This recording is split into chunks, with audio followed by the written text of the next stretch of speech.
Seminário da UDOP, com foco em inovação, e aqui nós estamos realmente na sala de sustentabilidade, olhando para o futuro, e o futuro realmente do Brasil e do planeta. E hoje vou apresentar aqui a Nilza, né, que é minha colega há muito tempo de pesquisa lá na Embrapa Meio Ambiente, e o Rafael do PSEG. E a gente resolveu que nós vamos fazer as apresentações e depois vamos fazer tipo uma rodada de perguntas conjuntas. Muitas vezes a gente sai com insights um pouco diferentes. Então, Nilza, por favor. Ela é muito minha amiga. Obrigada, Paula. Bom, obrigada a todos, né? Eu agradeço novamente ao UDOP pelo convite de estar aqui falando um pouquinho do nosso trabalho da Embrapa ali, em relação ao RenovaBio, né? A Sônia até comentou lá que dentro da RenovaCal que esse uso da ferramenta baseado na metodologia de análise de ciclo de vida. Então, eu vou trazer aqui algumas simulações que a gente fez, né, usando a RenovaCalc para determinar a pegada de carbono, pensando nesse momento atual, onde a gente teve um ano com muita queima, né, dentro dos nossos canaviais e de forma geral, também em áreas de pastagens e mata. Então, os itens que eu pretendo abordar rapidamente com vocês é mudança climática, inventário nacional, a agricultura no inventário nacional com a subárea queima de resíduos, para vocês entenderem um pouco por que é relevante a questão da queima na hora que a gente determina a intensidade de carbono e a pegada de carbono da cana-de-açúcar. E por último aqui, né, o CBio. Então aqui, essa aqui foi um recorte que eu trouxe do 4º Inventário Nacional, tá? Onde a gente tem a declaração das emissões de forma setorial.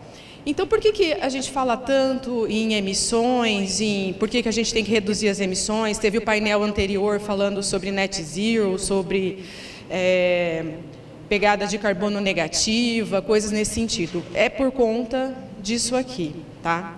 Então, esse foi o último inventário declarado. A Paula aqui, né, ela é uma das responsáveis por uma subárea dentro da área da agricultura, que é da queima de resíduos. Então, ela está muito por dentro. Nós estamos agora justamente reunindo novamente o grupo para fazer o 5º inventário brasileiro, tá? E esses inventários a gente tem que depositar lá dentro do painel, né, do IPCC, que são justamente os documentos onde os países olham que setor da economia que vai ter que se prontificar a reduzir emissões e como as coisas podem ser feitas.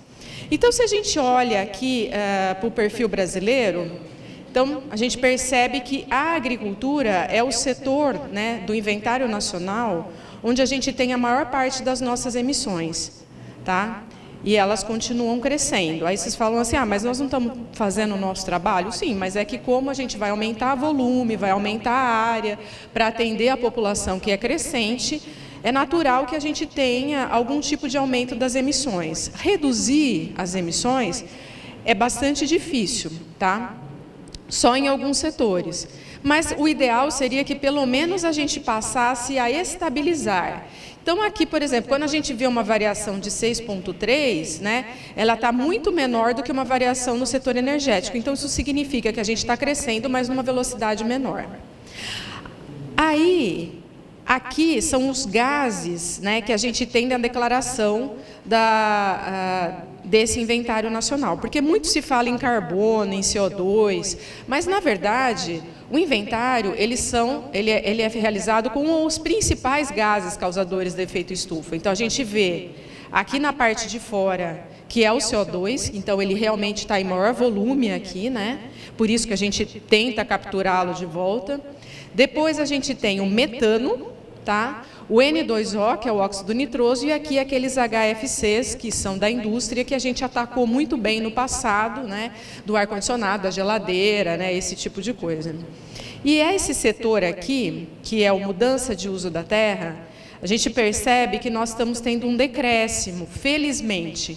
significa que nós estamos com políticas, né, e com bastante consciência em alguns setores de que a gente tem que parar de ter desmatamento, porque ele realmente é um dos grandes setores emissores de gases de efeito estufa. A gente tem ainda, né, vamos ver aí de 2016 para cá, porque a gente teve um crescimento no período, se isso se estabeleceu como crescimento ou não, né? Então, isso vai ser contabilizado. Então, tudo isso é transformado em CO2 equivalente. Cada um desses gases, ele tem um potencial de aquecimento em relação ao CO2. Então, o CO2, ele tem um peso 1. E os outros gases, eles têm diferentes pesos. Pelo último guia do IPCC sobre essa parte de caracterização, né, de mudança climática, o metano ele está como 28, tá? Então ele fica oscilando entre 24 e 28, depende, né, do guia que a gente usa. E o N2O 273 vezes. Então, às vezes a gente fala assim, por que o nitrogênio é tão importante? Porque 1 quilo de nitrogênio ele vai ter um potencial de aquecimento muito maior do que 1 quilo de CO2, né, ou de alguma outra coisa que a gente esteja falando. E o metano também. Então, isso aqui é só para vocês entenderem como que é feito o cálculo, onde que ele é usado, né, por que a gente tem o RenovaBio e coisas assim. Aí aqui, dentro do setor da agricultura, que eu comentei, a gente tem sub-áreas onde a gente vai acompanhando as emissões. Como o Brasil, a maior área é da agricultura, que é 33% das nossas emissões, né? Então, a gente tem a sub-área aqui da parte de fermentação entérica, tem a parte de manejo, né, do cultivo do arroz, do manejo dos resíduos sólidos, orgânicos principalmente, e aqui o field burning, né, of residus, que é onde está inserida a queima da cana-de-açúcar, tá? Então, se a gente acompanhar aqui, a Paula tem feito um trabalho muito bonito ali, né, de quantificar as nossas emissões. A gente já mudou fatores, a gente já melhorou a estimativa, né, de tudo isso.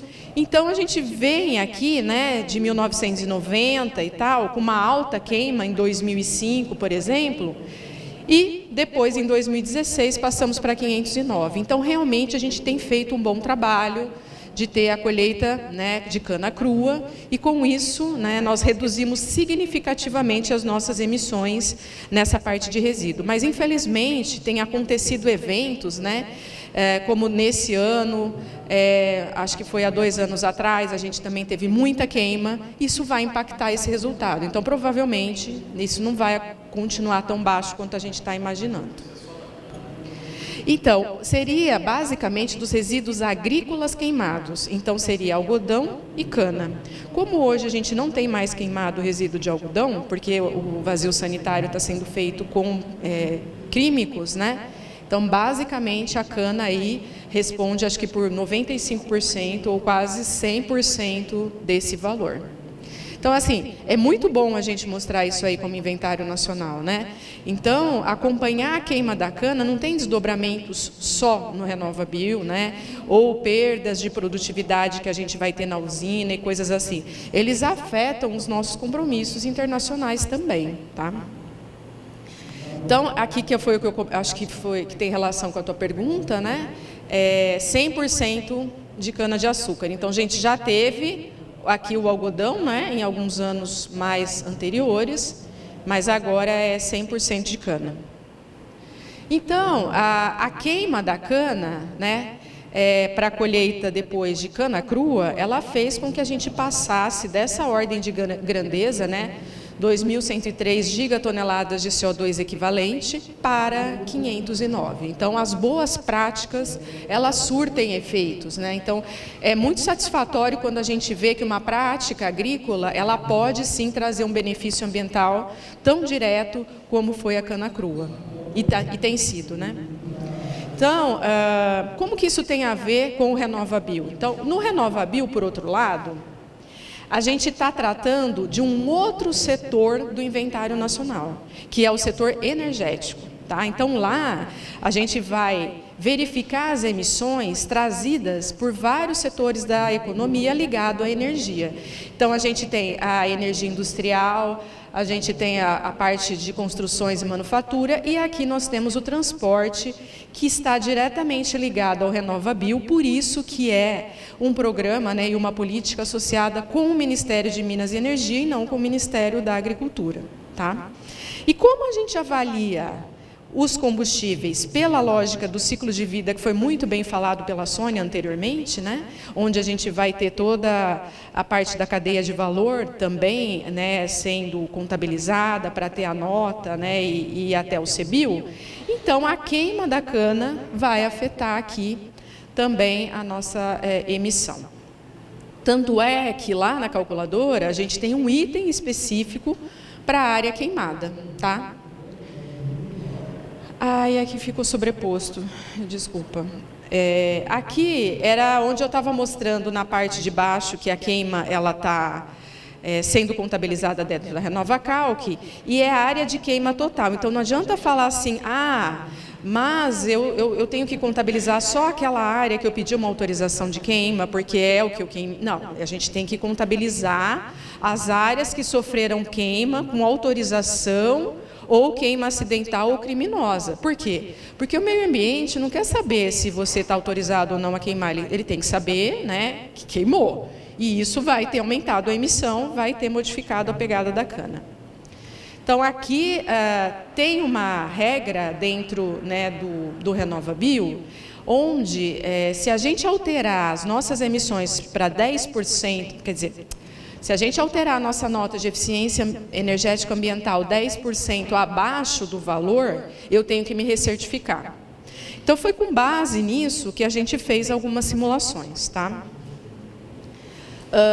Por quê? Porque nesse ano a gente percebeu, né, muitas notícias, muitas áreas de queima, né, essas queimas trazendo prejuízos para o setor. Então muitas vezes é o setor que está colocando o fogo. A gente sabe que não foi, né? Teve casos que pode ter acontecido, mas não foi essencialmente isso. Mas isso nos afeta e a gente não pode fechar os olhos e dizer, não foi a nossa culpa, então a gente não precisa arcar com esse prejuízo. A gente vai precisar arcar sim, tá? Então, a pergunta que a gente fez é quanto a queima afeta primeiro as emissões da cana, depois eu vou falar do RenovaBio. Então, eu fiz aqui algumas simulações junto, né, com o nosso bolsista, o Lucas, né, onde a gente adotou algumas premissas. Então, a gente considerou, né, uma primeira simulação com 1.000 hectares de cana, com uma produtividade de 75 toneladas, até fomos bastante favoráveis aí à cana, né? Um perfil de produção do estado de São Paulo, porque a gente só variou a queima, né? A gente poderia ter variado a produtividade, poderia ter variado outros fatores que são influenciados pela queima, que a gente sabe, né?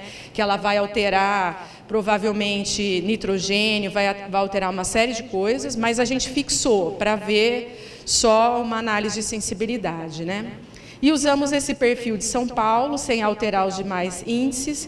Uma usina depois, né, para a gente subir até o CBIO, de 4,3 milhões com esse mix. E é uma usina de um case que eu tive acesso junto à ANP, com dados realísticos, tá?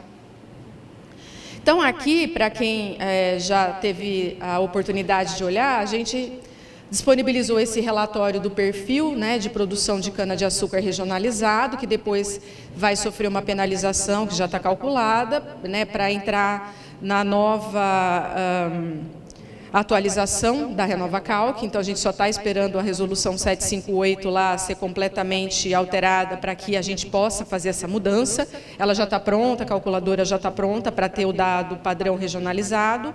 E aí eu peguei esse perfil e só alterei aqui a área de colheita. Então, a gente percebe que o estado de São Paulo ele estava com um perfil típico de 4,8 e foi aí que a gente trabalhou. Então, lá naquela simulação dos 1.000 hectares, eu considerei como se eu não tivesse nenhuma colheita crua, queimada, desculpa, os 48 hectares, que é o 4,8%, até uma área total. Então, a gente vê que a intensidade de carbono da cana, né, ela tem esse comportamento bem linear, tá?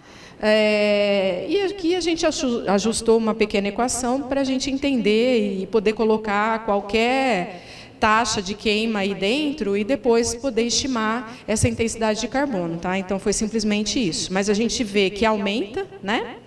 Então, vai aqui de 38 praticamente para, acho que era 48, se eu não me engano.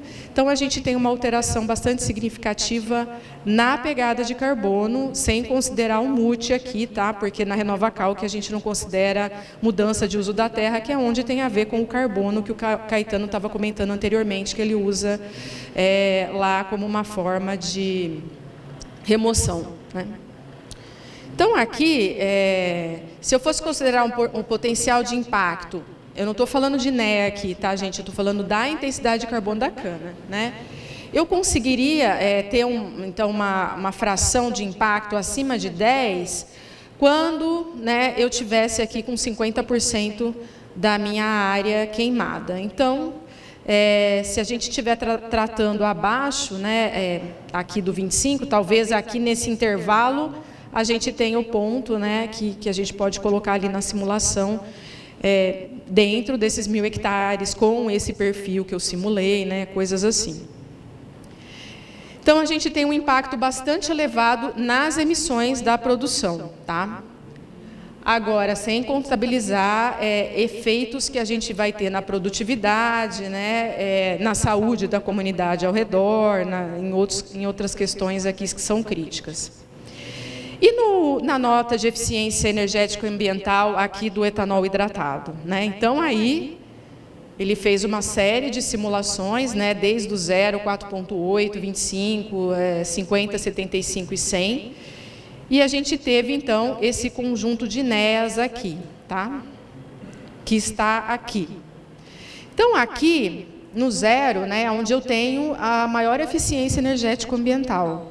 Com 4,8, eu caí 0,5% na minha NEA, com 25 eu caí 2,3%, até que com esse perfil, com essa produtividade da minha simulação, eu não atingi, então, os 10% que eu precisaria recertificar, mesmo com toda a minha área queimada, nessas simulações, tá, gente?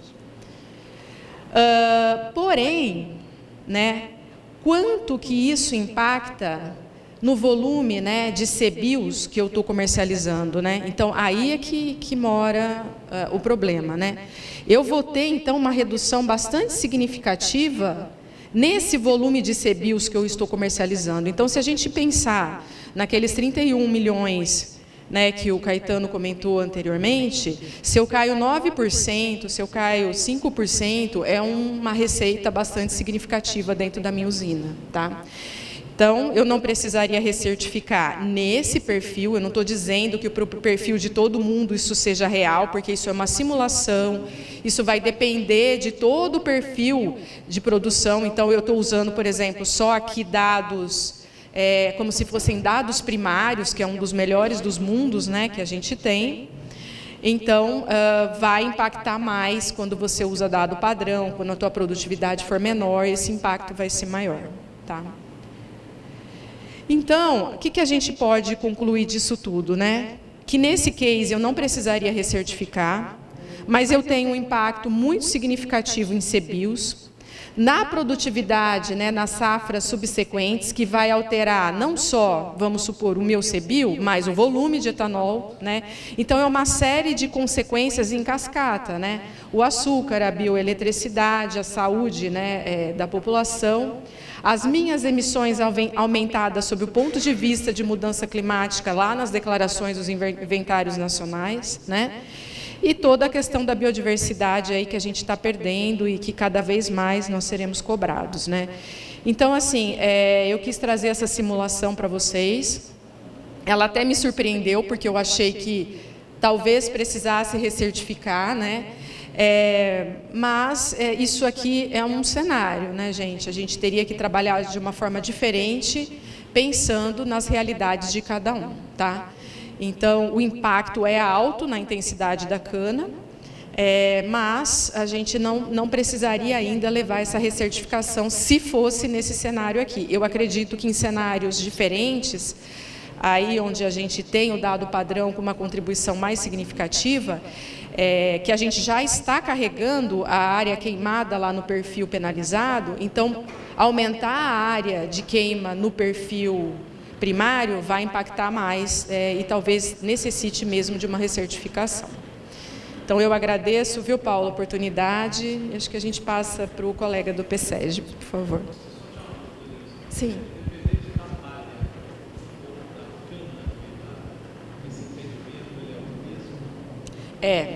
Aí eu não sei se a Paula quer explicar por quê, qual que é o cálculo.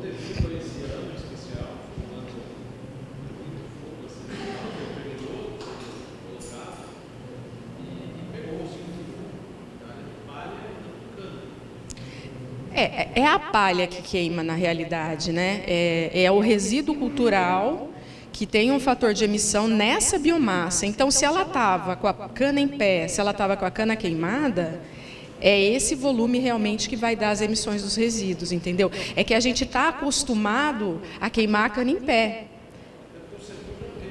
Sim. Mas a visão de todo mundo é essa, né? Se queimou uma área de palha, né, ela não contabiliza. Mas eu não sei se você quer explicar um pouquinho, Paula, sobre o método, né, de contabilidade das emissões. São métodos típicos, né, que a gente usa do IPCC. No último inventário, a gente fez por município, a gente conseguiu fazer por município. Estava até que pensando, né, a gente pode fazer um exercício em janeiro, que está mais livre lá na Embrapa, e publicar isso, e publicar um cenário também com a queima desse ano.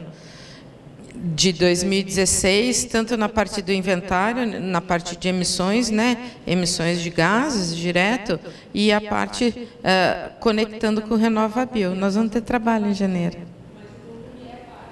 É palha, porque você não conta, quando você faz porque quando você vai queimar a cultura é justamente para queimar palha, né? Não é para queimar a cultura, né? Tem que colher. Os cálculos que a gente indexa é no como, mas baseado na massa. E aí usa fator de emissão de queima dessa palha, que foi uma das alterações que a Paula fez também, sabe? Porque a gente usava uns fatores de emissões mais antigos que penalizava a emissão. E a gente fez uma alteração nisso, né? A gente pegou, tem diversos... tem fatores de emissões de palhas para variedades diferentes. Eu acho que nem... são estudos meio antigos que provavelmente não tenha mais na literatura. São, acho que, estudos de 90, mas foram os últimos que tiveram realmente esse estudo de diferença das emissões com relação à variedade da cana. E ainda tem contabilizado no inventário a parte dos impactos, não só dos gases de efeito estufa, né? Tem outros gases que são emitidos e particulados que a gente tem as contas, mas eles não entram no inventário nacional. Mas eu acredito que quando a gente começar a avaliar a poluição de uma outra forma, aí isso vai impactar também, né? Bom, mas eu acho que não era para ter pergunta agora. Não, mas tudo bem. Se alguém tiver mais... Mas nós estamos num tempo legal. Vai ter até tempo da gente fazer uma rodada com vocês dois depois, no final. Rafael? Cadê o Rafael? Sumiu? Estava lá? Está aqui. Rafael, por favor. Rafael é do PSEG e vai falar... Perdi aqui. Sobre a análise do RenovaBio e a dinâmica de comercialização dos CBIOS. Seja bem-vindo, Rafael. Perfeito, muito obrigado. Bom dia a todos, pessoal. Inicialmente, agradecer o convite aqui por estar tendo a oportunidade de estar falando um pouco com vocês. O que eu preparei aqui, na verdade, seria dando uns passos um pouco para trás, né, do que foi apresentado pela Nilza e trazendo uma contextualização de todo o programa e de todo o seu funcionamento e trazendo muito um viés econômico, né, por trás. Eu sou economista de formação e isso acaba enviesando, né, boa parte daqueles assuntos que a gente vai falar, mas acredito que dê para tirar boas conclusões ou bons insights, né, olhando para esse programa com esse viés. Indo lá para trás e tendo uma percepção de como que esse como que o RenovaBio começou, né, esse programa que faz parte da nossa política nacional de biocombustíveis, tudo teve início lá no Acordo de Paris, em 2015, onde diversos países se reuniram e se comprometeram a atingir determinadas metas, sejam elas graduais ou conclusivas lá em 2030. O Brasil não foi diferente, né? Nós tivemos aí algumas NDCs, que são as contribuições nacionalmente determinadas, onde o país se prontificou a fazer a redução das emissões de gases carbônicos, e aí que entra o RenovaBio, né? Ele faz parte de um programa para cumprir ao menos uma parcela dessas NDCs que o país se prontificou lá no Acordo de Paris. O objetivo, então, como acredito que já seja claro para todo mundo, é a redução das emissões de gases de efeito estufa na matriz de transporte brasileira. Isso significa consumir menos combustível fóssil, né? Menos combustível que faz essa emissão de gases de efeito estufa. E para isso ser possível, a gente tem que usar mais do seu substituto, né? Mais dos biocombustíveis. Então, o programa ele também busca essa expansão dos biocombustíveis, além disso, assegurando essa previsibilidade e ganhos de eficiência energética. É importante começar e conforme a gente vai evoluindo, né, conforme o programa vai evoluindo, a gente consegue notar, né, hoje a gente está para fechar o 4º ano de início desse programa e já é possível em alguns pontos a gente inferir, né, esse ganho de eficiência energética. Basicamente, o programa ele funciona através de 3 principais eixos, que são eles: a meta de descarbonização, a certificação dos produtores de biocombustível. Aqui eu gosto muito de olhar por um contexto, já introduzindo aquele viés econômico que eu mencionei, de oferta e de demanda. Tá? Eu vou retornar neles em alguns momentos, mas é como se essas metas elas fossem caracterizadas como a demanda por esses ativos. A certificação da produção de biocombustíveis fica do lado da oferta, né, desse biocombustível, e os créditos de descarbonização, que são, em essência, a moeda de troca desse mercado, que vai ser explorado ao longo dos próximos slides.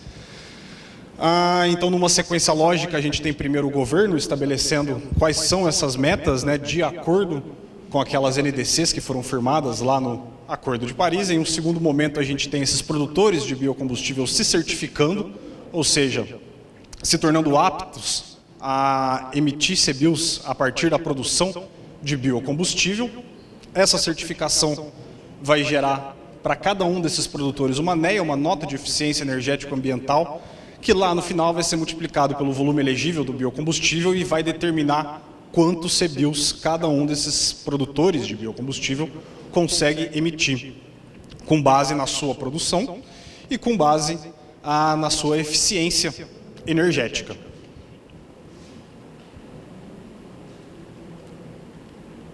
Um pouco da história, né?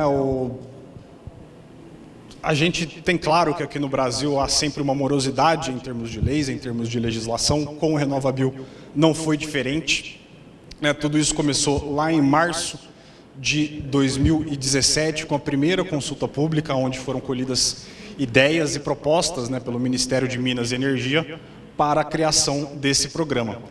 A lei que efetivamente cria esse programa e determina o início legal, né, de toda essa história, ela data do final de 2017, né, com a Política Nacional dos Biocombustíveis. E depois a gente teve a definição das metas de redução da intensidade de carbono, que significa as metas necessárias para a gente cumprir, de fato, aquelas NDCs que foram estabelecidas, né, lá no Acordo de Paris. Em seguida, já em novembro de 2018, então a gente está falando aqui de um percurso de quase um ano, né, desde a criação efetiva da lei, da Política Nacional de Biocombustíveis, a gente teve a regulamentação da certificação, ou seja, como que seria feita, né, essa certificação de maneira detalhada e como que os produtores se submeteriam a elas. Depois nós tivemos a definição das metas individuais, que está muito atrelada, né, com essa definição da meta de redução da intensidade de carbono, da IC, desses biocombustíveis. E, por final, a aprovação pela ANP já em outubro de 2019, ou seja, aqui a gente está falando de quase 2 anos de avanços no âmbito legal, né, nos bastidores, melhor dizendo, sem a prática efetiva dessa produção e comercialização do CBio, que foi acontecer somente em meados de 2020. Aqui vale lembrar que o programa, né, o início do programa, ele foi atrasado, ele foi impactado em 2020 pela pandemia, como basicamente tudo foi impactado em 2020 pela pandemia, e o início desse programa não foi diferente. Mas lá em junho de 2020 a gente finalmente teve, né, caracterizada essa primeira comercialização dos CBios. Até trouxe uma notícia aqui que foi algo até meio simbólico, né, onde a gente teve os primeiros 100 CBios adquiridos por R$50 a cada um preço arbitrário. Depois dessa aquisição, ainda demorou um pouco para o mercado engrenar, talvez as aquisições mais orgânicas, né, elas tenham acontecido de fato, mas ao final de 2020. E aqui entrando de cabeça na economia, né, no viés econômico que eu havia mencionado lá no princípio, qual que é a motivação, né, por trás da criação desse programa, por trás da criação desse mercado?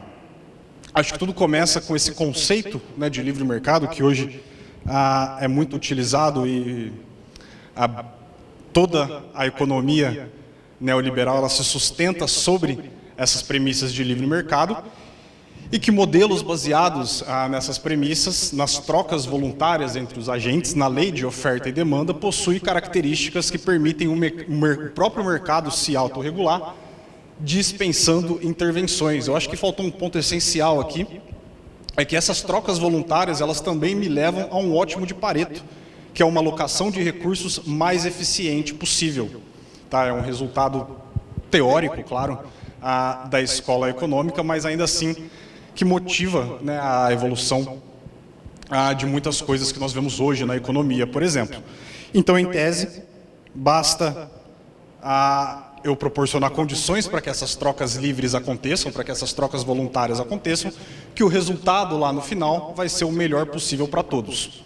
Isso, óbvio, não é verdade sempre, né? A própria teoria nos coloca aí algumas situações, algumas condições onde essa lógica não é válida, né? Onde essa lógica ela é quebrada, e esses pontos, né, basicamente se referem a externalidades, a bens públicos ou de uso comum, ou seja, sempre que há bens públicos ou de uso comum, essas leis não levam ao melhor resultado possível.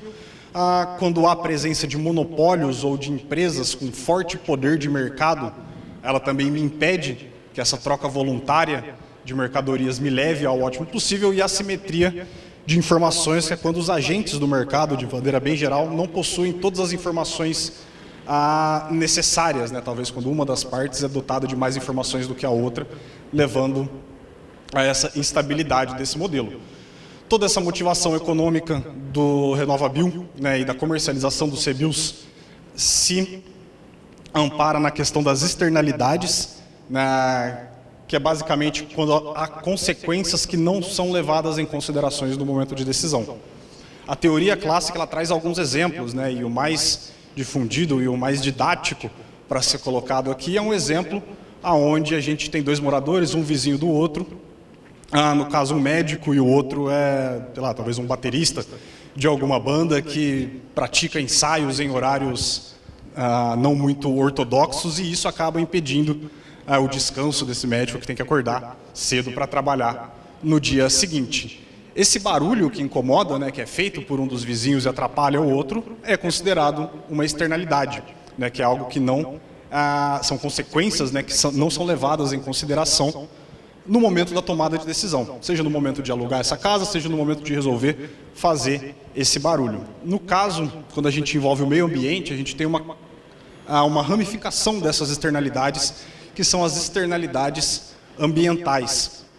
E aqui a teoria econômica traz sempre um exemplo e que se aplica diretamente aqui no caso de CBios, quando a gente tem uma empresa ou uma firma poluidora do meio ambiente, que essa poluição acaba atrapalhando ou comprometendo outros aspectos da economia dessa sociedade ou até mesmo ao bem-estar dos cidadãos.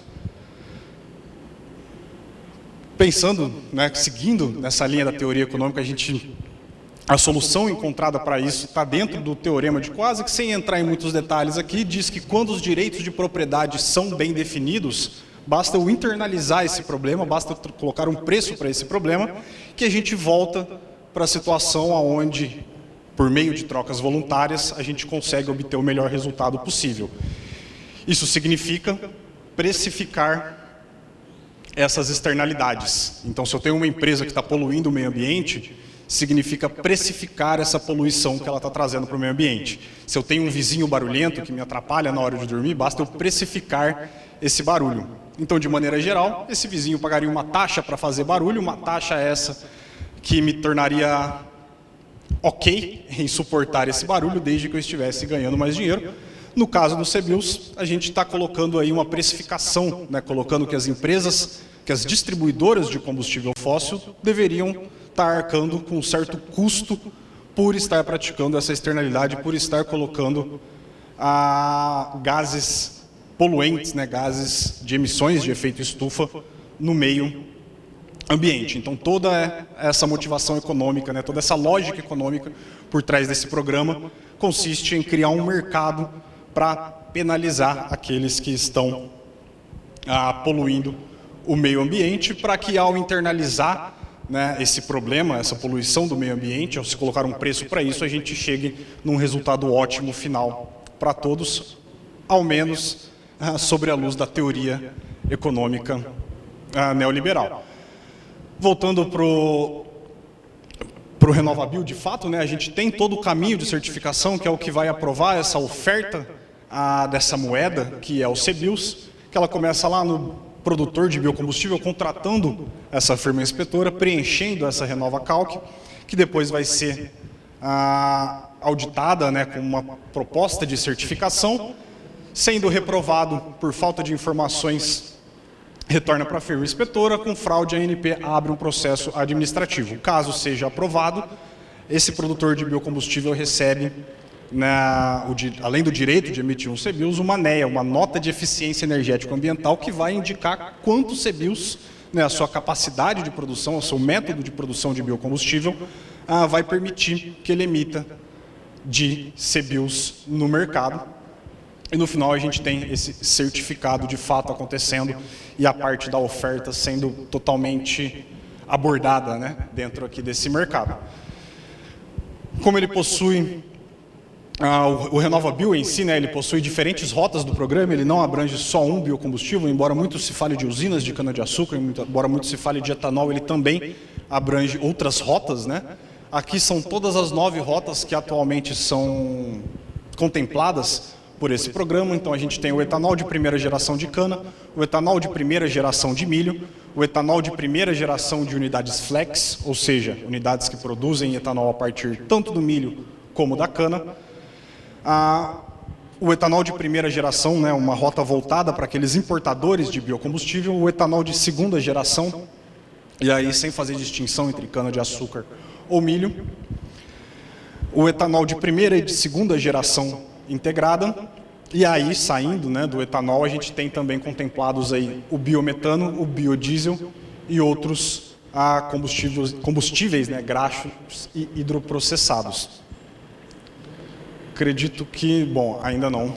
Vai ter um slide logo menos, onde a gente tem, né, essa divisão por rota, onde cada rota, a participação de cada rota na emissão desses CBIOS.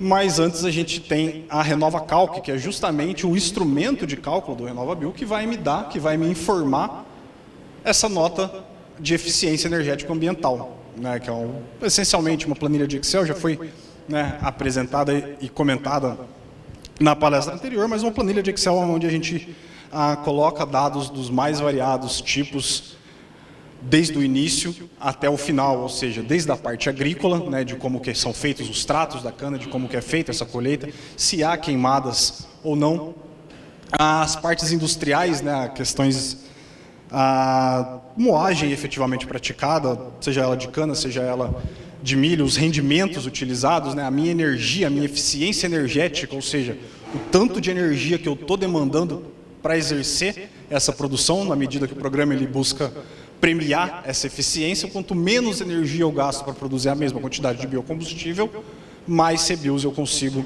emitir a partir dele. E a terceira parte diz respeito justamente a essa fase de distribuição e comercialização, né? Qual que é o modal utilizado, como que eu faço a distribuição desse combustível que foi, desse biocombustível, né, que foi produzido. Isso também interfere na minha nota de eficiência energético-ambiental. Focando um pouco na parte agrícola, né, a gente tem, no caso de uma usina hipotética, caso ela produza 100% de cana própria, aqui não tem segredo, né? Eles vão utilizar os próprios dados da sua parte agrícola, como que foi feito o seu plantio, qual que foi a sua área, quais foram os insumos utilizados no trato dessa cana-soca. A questão fica quando a gente tem usinas que utilizam a cana-de-açúcar de produtores, e aí a gente entra nessa questão de dados específicos ou de dados padrões. No caso dos dados padrões, são aqueles dados onde aquela forma, né, de estar informando os dados, de estar preenchendo a RenovaCalc, na qual eu não coloco de maneira mais detalhada possível todas as informações que foram realizadas, por exemplo, de tratos culturais, seja ela a quantidade de nitrogênio que foi utilizada, a quantidade de fósforo. Aqui eu tenho um formato fechado, um formato padrão, né, para as ocasiões onde não se possui essa informação da cana de terceiros. E os dados específicos é quando a gente tem esses produtores, né, esses terceiros que fornecem a cana para a usina, também fornecendo esses dados. Naturalmente, os dados padrão eles sofrem uma penalização, né, uma penalização de cerca de 40%, que é justamente para estimular o fornecimento da maior quantidade possível de informação, né, a riqueza dessas informações que são compartilhadas com a usina. Então, por isso há essa penalização quando eu não tenho todo esse conjunto de dados a ser informado.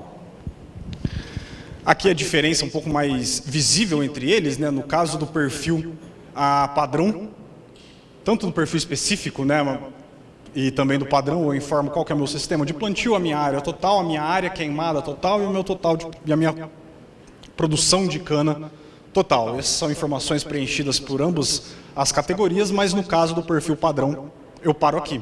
No caso do perfil específico, eu ainda forneço a quantidade de impurezas, minerais e vegetais, a quantidade de palha que foi colhida, os consumos de corretivos, os consumos de fertilizantes sintéticos, consumo de fertilizantes orgânicos e também consumo de combustíveis e eletricidades nesse momento de colheita da cana-de-açúcar. Então veja que são um conjunto de dados muito mais rico, né, que me permite um maior detalhamento da minha eficiência produtiva na hora da geração desse biocombustível. Detalhando um pouco mais essas certificações, né, hoje a gente tem 324 unidades produtoras de biocombustível certificados que se dividem por biocombustível, por rota e por estado, né. Eu trouxe essas 3 visualizações, começando aqui do lado direito, a gente tem que o estado de São Paulo é disparado o estado que mais possui unidades certificadas, né, seguido do Mato de Goiás, de Minas Gerais e do Mato Grosso. E como que essas certificações, né, são distribuídas, por exemplo, por biocombustível? A gente tem que anidro e hidratado representam quase 60% do totais de certificações vigentes, né, no momento atual. Depois a gente tem como sendo o etanol hidratado, representando quase 30%, e aqui tem uma distinção, né, porque aqui a gente tem as certificações de usinas que produzem, né, que possuem a certificação para a produção tanto de etanol anidro como de hidratado, e aqui a gente tem as usinas que possuem a certificação somente para a produção de etanol anidro, hidratado, perdão. Se a gente considera essas 3 categorias aqui, a gente tem que quase 2/3, né, de todas as certificações elas vêm do etanol. Logo em seguida a gente tem o biodiesel aí representando um pouco mais de 10% dessas certificações. Quando a gente olha por rota, a gente tem que além do etanol, né, ser o principal biocombustível aqui dessas certificações, é um etanol específico, né? É o etanol de primeira geração produzido a partir da cana-de-açúcar, que responde aí por 83%. Então, a imensa maioria dos CBIOS que são comercializados hoje, eles possuem origem da cana-de-açúcar, que, por conseguinte, tem como principal estado produtor o estado de São Paulo, né? Então, a gente já tem essa relação aí entre todas essas informações. E com relação ao volume elegível, né? Somente o biometano, que a gente tem aqui, que é uma participação muito ínfima, né? Quase menos de 1% dos CBIOS gerados, né? Eu só possuo 3 certificações no caso da produção do biometano, mas todas essas certificações, toda a produção de biometano, ele é certificado, né? Todo o volume elegível, todo o volume, melhor colocando, né? Todo o volume produzido, ele é um volume elegível para a geração de CBIOS. Quando a gente vai para o etanol, seja ele anidro hidratado, ou somente o anidro, ou somente o hidratado, a gente tem uma queda, ou seja, nem todo o etanol ele é apto e elegível à emissão dos CBIOS, mas ainda assim uma quantidade bastante relevante, né? No caso do biodiesel, talvez esse seja o biocombustível que mais esteja devendo, o biocombustível que mais tem espaço para aumentar e ampliar a sua produção geradora de CBIOS. E aqui a gente já entra de fato no que é, né, essa NEA, o que é essa nota de eficiência energético-ambiental, que é todo o núcleo desse programa, né, do RenovaBio. É uma nota que representa o quanto de emissões eu estou deixando de fazer ao utilizar um biocombustível ao invés do seu substituto fóssil. Então, por exemplo, né, eu trouxe aqui, no caso de cima, o etanol, no caso de baixo, o biodiesel. O etanol ele tem um índice, uma intensidade de carbono de 27,5, e aqui é uma média de todas aquelas certificações que eu apresentei anteriormente, enquanto a gasolina, né, o seu substituto fóssil, possui uma intensidade de carbono de 87,4. A nota de eficiência energética ambiental, ou seja, o tanto que eu estou deixando de emitir ao utilizar o etanol ao invés da gasolina, é justamente essa diferença entre essas duas medidas de intensidade de carbono. No caso aqui, então, eu tenho que, para cada megajoule de etanol consumido, eu estou deixando de emitir aproximadamente 60 gramas de CO2 equivalente na atmosfera.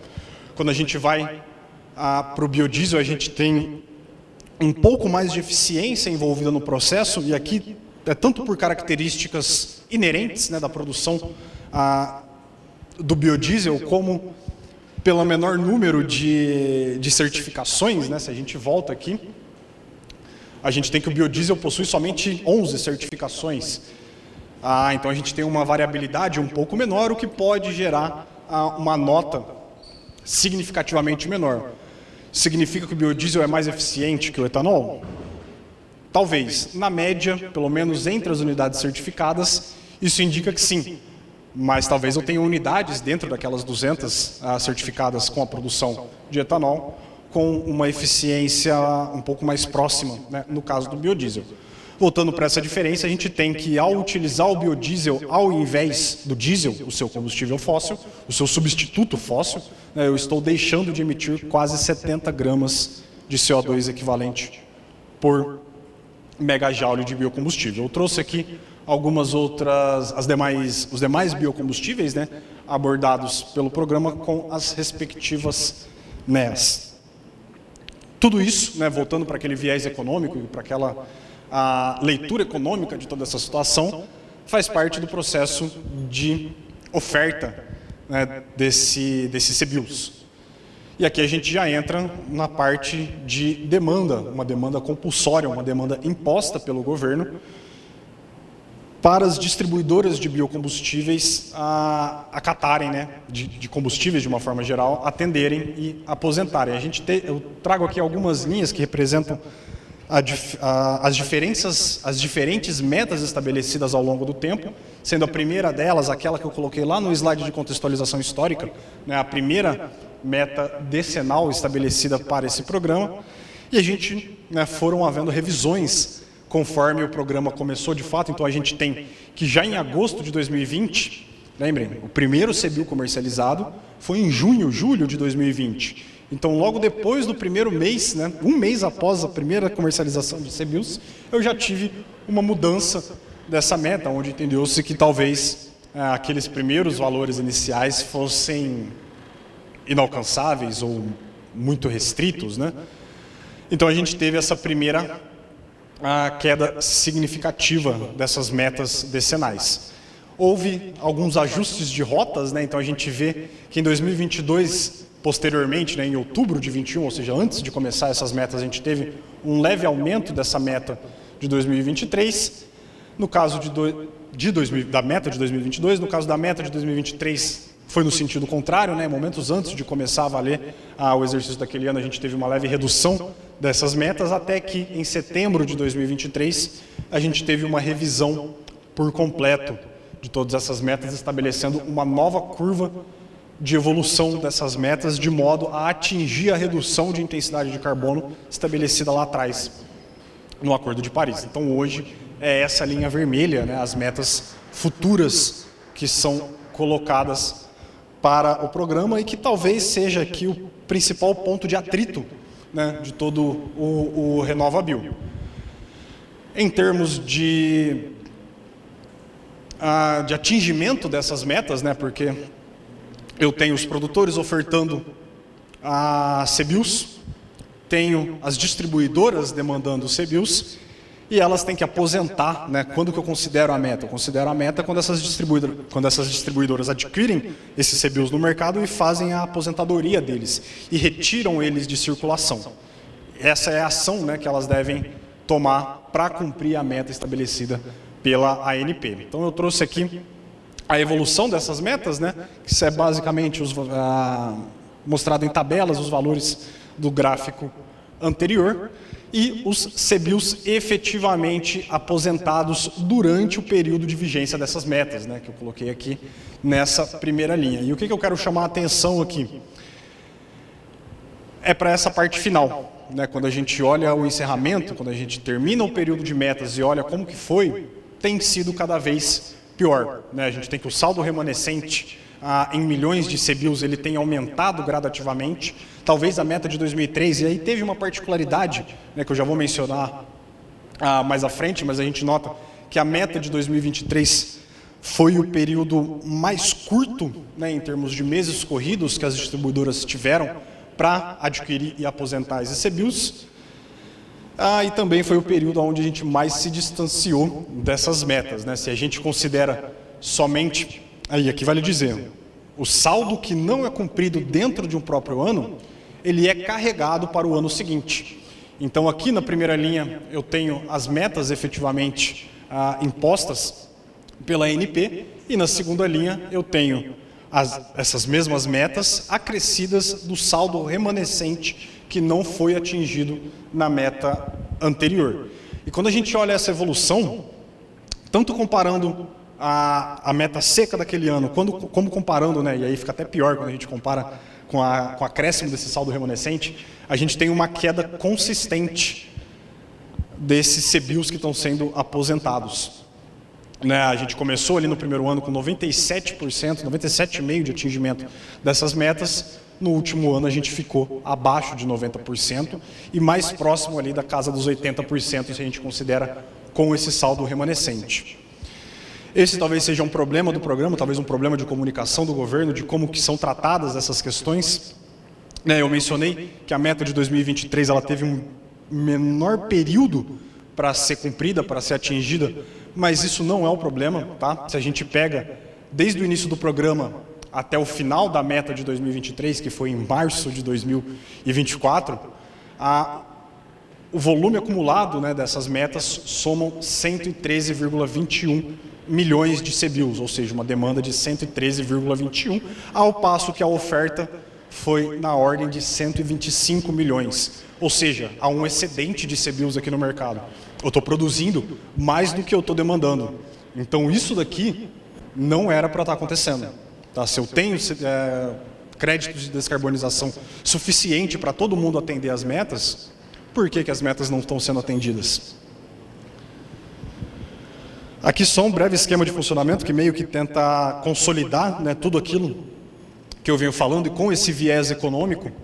Aqui na parte da esquerda a gente tem toda essa perna da demanda, começando com o governo brasileiro, perdão, toda essa perna da oferta, né, começando com o governo brasileiro, realizando o credenciamento dessas firmas certificadoras, que por sua vez vão certificar e fornecer uma nota para os produtores que vão emitir um CBIOS. Aqui do lado da direita, a perna da demanda, também iniciando pelo governo brasileiro, ou seja, aqui eu tenho o governo sendo o principal atuante, não só criando uma legislação que permita, né, e que regule essa oferta do produto, mas também impondo às distribuidoras uma forma de demanda desse produto.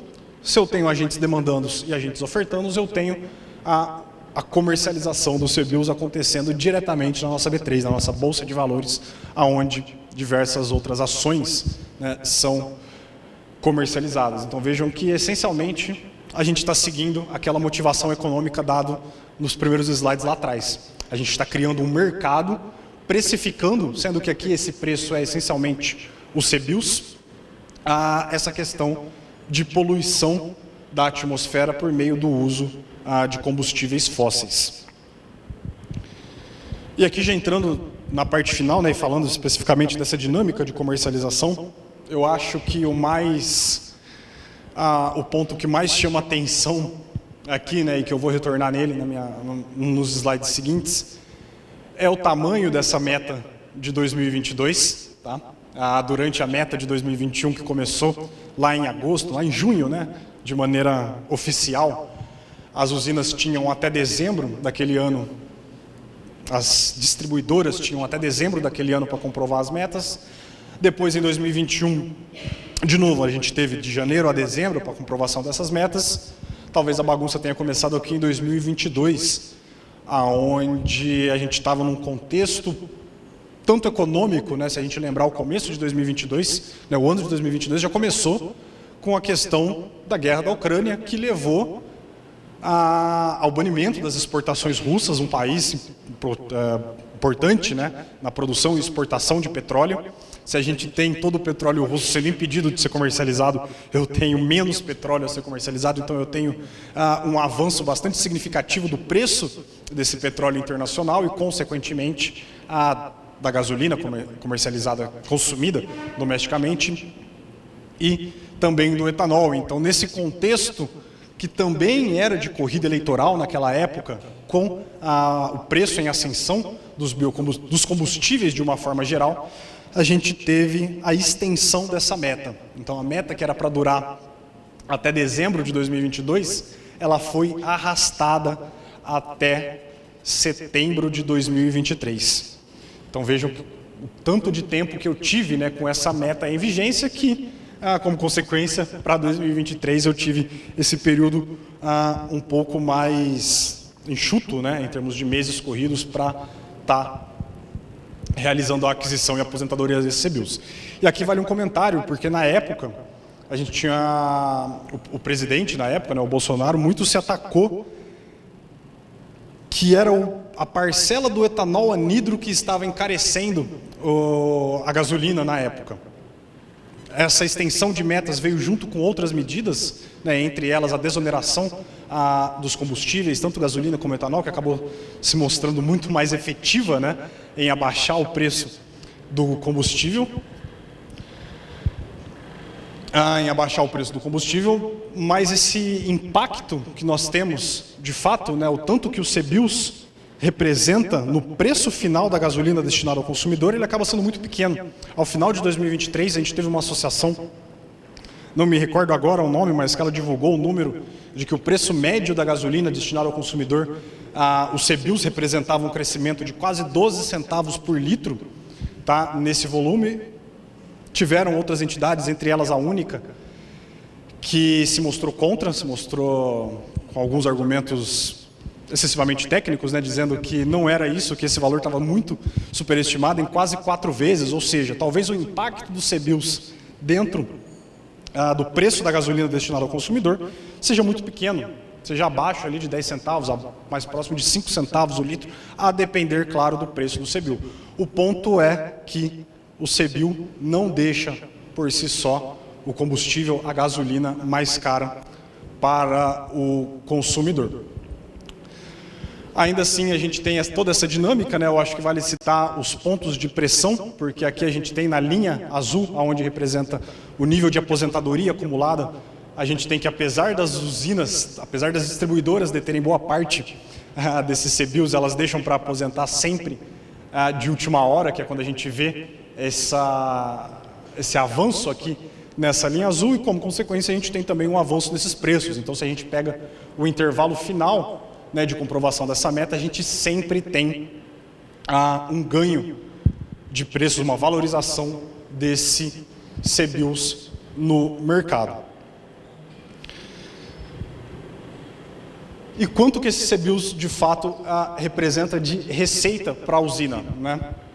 E aqui eu trago dado esse valor, dado a dedução de impostos, retirado o custo com certificação, ou seja, fazendo todos os balanços necessários, a gente tem aqui em cima uma média para cada um desses períodos, né? Ou seja, quando o CBIOS esteve mais alto, dentro daquele contexto de muito açúcar sendo produzido, pouco etanol sendo produzido, consequentemente menos CBIOS sendo gerados, preço do etanol muito em alta por conta das questões geopolíticas internacionais, a gente alcançou o pico desses CBIOS, que foi de aproximadamente, aqui são médias semanais, né? Então é a média semanal do preço do CBIOS, próximo de R$200 o ativo, e isso representava mais ou menos uma receita de 15 centavos por litro produzido pelas usinas produtoras de etanol. Depois disso a gente teve, né, com a extensão dessa meta, um hiato e uma queda quase que instantânea, né, desse preço, onde a gente teve ele sendo negociado abaixo, né, representando uma receita por litro aí abaixo de 10 centavos, e nunca mais chegou próximo daqueles R$200 o litro, que particularmente eu entendo que seria necessário para, de fato, o CBIOS cumprir, né, o papel dele de promover essa transição e de incentivar, né, a produção de biocombustível e o seu consumo em detrimento do combustível fóssil. Eu acho que a esse valor, e aí já é uma opinião particular minha, ainda não é tão interessante, né? Talvez esse CBIOS tenha que se valorizar mais próximo desse pico que nós tivemos, sem interferências políticas na sua meta e judicializações. Alguns números finais só para fechar, né? Desde o início do programa eu tenho 150 milhões de CBIOS já foram gerados, o que representa, né, se cada CBIO representa 1 tonelada de CO2 equivalente que é deixado de emitir na atmosfera, eu tenho que mais de 150 milhões de toneladas de CO2 equivalente deixaram de ser emitidas, o que, considerando a capacidade de captura média aí de uma árvore, corresponde a 745 milhões de árvores sendo plantadas e realizando essa captura de carbono. Em termos de lastro, como eu já mencionei, o etanol foi o que mais emitiu, né? Somente o etanol foi responsável por 127 milhões de emissões de CBIOS, sendo o biodiesel com 23 milhões e o biometano bem mais abaixo, com 650 milhões. Então, depois de 4 anos, né, do programa acontecendo, a gente tem alguns insights, né? A gente, de fato, é um programa muito interessante, né? De fato, ele traz benefícios. De fato, ele tem uma motivação econômica sólida e que permite a gente usufruir melhor os benefícios de substituir o combustível fóssil por biocombustíveis. No entanto, a gente também identifica alguns dos principais desafios, todos eles eu já passei por aqui, mas só para consolidar essa constante mudança de metas, ela gera incerteza, né, nessa política e a consequente perda de credibilidade do programa. Aliado a isso, a mudança de prazo, que também está muito associada com essa mudança de metas, né? Entre 2022 e 2023, criam desafios adicionais para essa dinâmica. Como eu mostrei no gráfico de preços, quando eu estendo a meta, é como se eu reduzisse de maneira bastante abrupta a demanda por esse ativo e eu tenho uma redução quase que instantânea de preço. E, por fim, a judicialização e morosidade das punições daqueles que não atingiram a meta também tende a enfraquecer o programa. Ou seja, talvez a falta de punições adequadas para aqueles distribuidoras que não cumpriram efetivamente a sua meta imposta, né, a sua meta compulsória, desestimule aqueles que estão levando a sério o programa e fazendo, né, jogando dentro das 4 linhas. Então, talvez esse seja um outro ponto a ser revisto.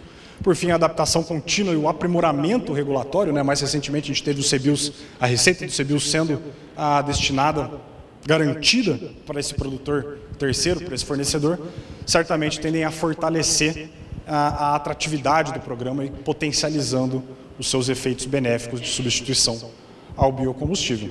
Era isso que eu tinha apresentado, pessoal. Aqui estão meus dados, fiquem à vontade, né, para entrar em contato através das redes sociais, seja comigo, seja como PSEG. Foi um prazer estar mostrando aí um pouco do trabalho que nós fazemos lá no PSEG Consultoria e Projetos. Muito obrigado.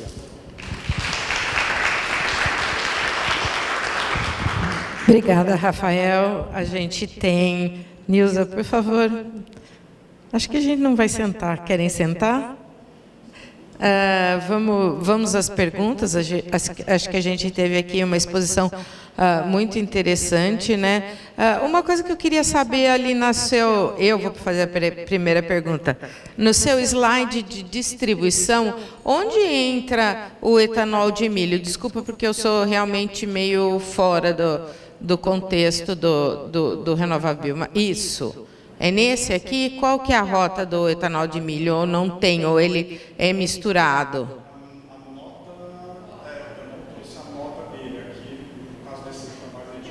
Tá, e no outro anterior, isso. Aí também não entra o milho, só entra... Não. Ah, tá. Desculpa. Mas aqui é só a quantidade de unidades, né? Eu tenho 8 unidades certificadas somente com etanol de milho. Não tem a quantidade no final das contas. A nota tá. não teria. Legal. Mas ela acaba sendo muito semelhante a essa... Na verdade, isso aqui seria uma média entre etanol de cana e de milho, então o de milho não fica tão distante assim do etanol de cana. É que eu visitei uma usina que está sendo montada lá no Mato Piba de etanol de milho. É algo assim surreal. Gente, perguntas? Para quem? Para o Rafael?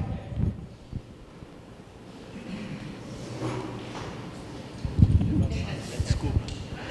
Rafael, brilhante apresentação, show de bola. Muito obrigado. Esse dia eu participei de uma discussão onde o ponto era, em média, quantos CBIOS você obtém por hectare? Na verdade, eu acho que esse é um conceito errado, não é? Teria que ser quantos CBIOS que eu obtenho por litro de etanol produzido? Sim. Esse é mais ou menos o número que eu tenho na minha cabeça, né? O CBIOS por hectare dá para se obter, mas eu não saberia nem chutar. Vai depender do mix, né? Entendeu? Não tem... Então, não é um cálculo bom, porque se você tem só uma destilaria, você vai ter um volume de CBIOS. Então, é por litro, que nem ele comentou aí. Mais correto seria por litro. Exato. Sim.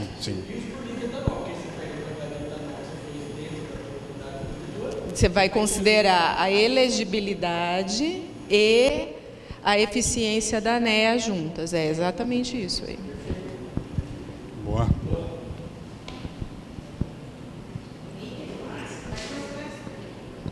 Eu queria fazer primeiro só um comentário.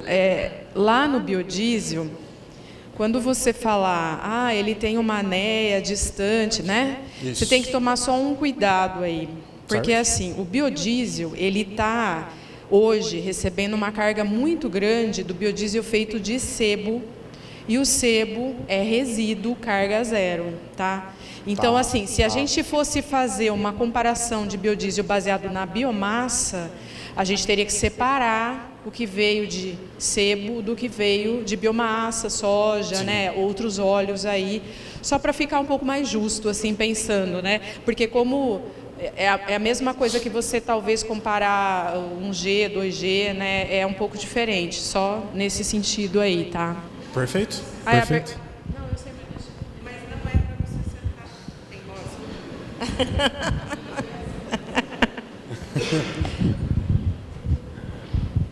Paulo e Nilza, aproveitando a oportunidade de tê-las aqui como representante da Embrapa, eu tenho acompanhado que o setor está se movimentando muito, principalmente do ponto de vista das indústrias fabricantes de insumos para a produção de cana, muito numa linha de biofertilizantes, fosfato de rocha.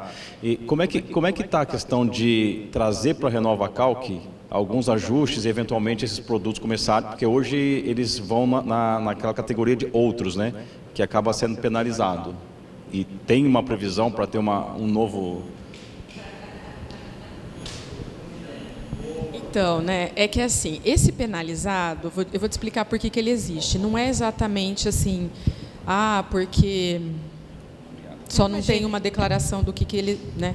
O penalizado, ele sempre vai ser um pouco maior do que os outros, porque a gente tem que ter certeza que o perfil que você está colocando lá não está emitindo mais do que você está dizendo, para não fazer o que se chama greenwashing, que foi comentado, né, por você aí, que depois é muito criticado internacionalmente. Então, é por isso que recebe penalidade. Se você não consegue colocar seus dados, você coloca em algum lugar, a gente joga um valor maior e a gente garante que nós estamos minimamente reduzindo a nossa emissão com conservadorismo. Agora, em relação a gente colocar os fosfatados, esse tipo de coisa, nós temos um outro projeto muito grande ligado a uma outra política nacional, que é a dos fertilizantes, né, que foi puxado muito pela Casa Civil e tal, e lá nós temos uma ação para que a gente determine a pegada de carbono, que é a mesma coisa que a gente faz aqui para o etanol, a gente vai determinar para esses fertilizantes aí. Então, por exemplo, a rocha fosfatada, nós estamos fazendo para os silicatados, sabe, que pode ser uma alternativa para o calcário. Então, a gente está fazendo para isso e para alguns organominerais. Por quê? Porque, assim, a gente sabe qual a emissão do fósforo. O fósforo nem tem emissão, né, de gás de efeito estufa. Então, lá, a fosfatada, ela está sendo contabilizada mais como a etapa de produção do fertilizante. Então, por isso que nós temos que levantar qual é o perfil de como que eu faço a extração dessa mineração, depois eu processo, depois eu transporto, entendeu? Aí, quando a gente tiver esse perfil de background, que é da cadeia aí de suprimento, nós vamos jogar lá dentro. Eu não vou dizer que isso vai acontecer tão no curto prazo, mas, sei lá, em 2 anos, acho que nós já vamos ter um número maior aí. O silicatado, talvez em 1 ano. Agora, os fosfatados, a gente vai demorar um pouco mais, tá? E os biológicos? Então, o biológico, o que acontece? Ele, no nosso ponto de vista, ele já está dentro da RenovaCalc. Por quê? Se você usa um biológico, você deixa de usar uma outra coisa. Então, você, quando for declarar lá no seu primário, eu usei tantos quilos de N, eu vou ter tantos quilos de N menos X que eu usei do meu inoculante, ou coisas assim. Então, não faz sentido a gente colocar um campo para você preencher uma informação que não tem impacto. E aí você vai ter que pedir uma nota a mais para a certificadora, que não vai fazer diferença. Então, é só por isso que os biológicos não estão aí no conceito. Mas no conceito do cálculo, ele é, sim, contabilizado, tá? De forma indireta. Mais alguém? Rafael, parabéns aí pela apresentação. Só para colaborar ali nas suas considerações finais, uma linha que você pode adicionar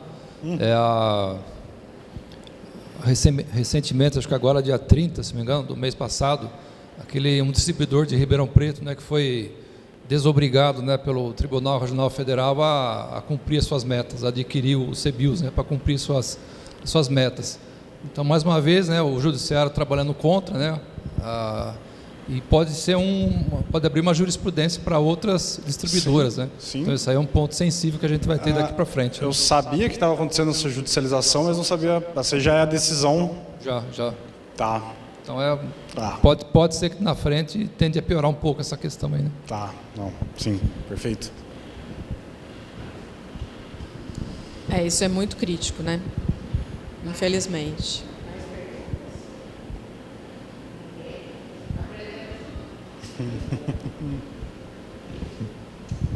Então, tá bom. Então, eu acho que vocês querem colocar mais alguma coisa? Bem falado, Caetano. Eu escutei de alguém aí que da judicialização, isso é muito ruim. Eu acho que uma coisa que a gente falta, né, e eu acho que em todos os fóruns que eu tenho permeado, o agro no Brasil está muito carente da gente fazer uma divulgação interna e externamente. A gente sempre falou muito com a gente mesmo. Então, como que a gente traz muito essa conscientização, porque muitas vezes o judiciário não está nem aí porque ele não sabe o que se trata. Muitas vezes o seu vizinho não sabe do que se trata, que ele está fazendo outra coisa. E os nossos consumidores externos também não sabem o que a gente faz. Então, essa é uma grande preocupação hoje em termos assim do Brasil em si estruturar uma comunicação mais efetiva. Ninguém sabe como fazer, mas isso é uma preocupação muito crescente. Então, a gente tem comunicações que nem da UISA, que está fazendo isso, mas a gente não tem uma comunicação efetiva do Brasil em si, de como que a gente realmente externaliza todo o potencial de sustentabilidade que a gente carrega aqui no Brasil. Então, eu acho que isso é uma meta. Nesse ano a gente vai ter que correr, porque a COP30 está chegando aí, e o setor tem que se organizar de uma forma ou de outra, minimamente, para a gente trazer realmente tudo que a gente faz aqui dentro do Brasil. Gente, muito obrigada. Nos vemos nos próximos eventos aí. Alguns eu já conheço, outros não. A gente se vê nos próximos aí. Muito obrigada ao DOP, né, pela oportunidade da gente estar aqui discutindo mais uma vez todo o potencial e toda a ciência também que vai por trás disso. Obrigada.